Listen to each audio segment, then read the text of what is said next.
Welcome to the H series of webinars. This series is aimed at new and aspiring sheep producers to give them a step up into the Queensland sheep industry.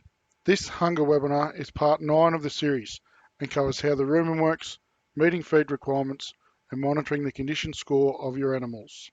This webinar was delivered by Geoff Duddy from Sheep Solutions on the 7th of July 2021.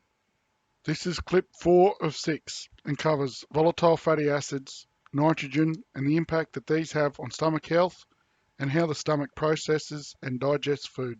Under normal grazing conditions, we have these VFOs, these volatile fatty acids formed. This is our normal small to pH range, and we have the majority acid is acetic acid, and then we have butyric acid here.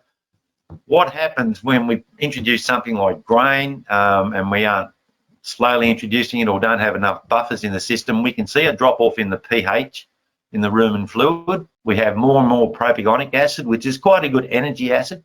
But as soon as we get down to around about that 5.5 or so pH, we have lactic acid production increasing.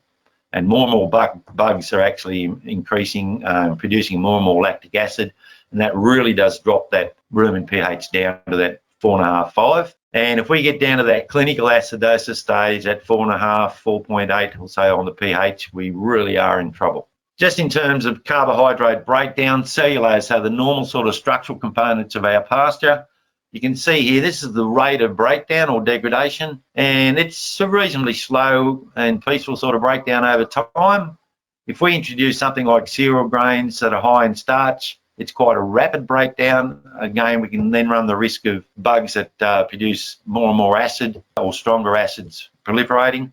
Sugars, well, they're broken down very quickly and out of the system really quickly. You can still get acidosis or that drop in pH by grazing pastures that are high in sugars or feeding something like molasses. One other thing, and I'm not going to talk much about urea, but this is one of the reasons why it's so dangerous. Urea, which is non-protein nitrogen that the bugs in the gut can use to produce protein, is broken down or degraded really quickly. So it can be quite toxic. Okay, food travels from the reticulum onto the omasum, where most of the food's moisture is removed. The volatile fatty acids and ammonia are absorbed and used by the animal. And the omasum also acts as a type of pump, and it moves the food from the reticulorumen or the front part of the gut through to the abomasum. The abomasum, which I said before, is basically seen as the true stomach. There's gastric juices and pectins are added. Cells in the abomasum wall produce enzymes and hydrochloric acid, which break down the proteins into smaller units or the amino acids, ready for further digestion and absorption in the small intestine.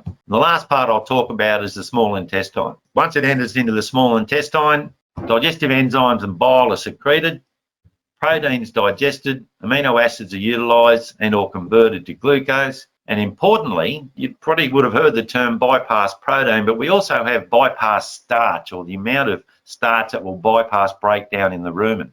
If we have an increase in bypass protein and starch and it's metabolized or used in that small intestine, you get up to about 40% more bang for your buck. So it's actually a positive thing to have quite a good level of bypass protein and starch reaching that area of the stomach. Thank you for watching this short clip. For more information, please visit www.bleedingsheep.com.au.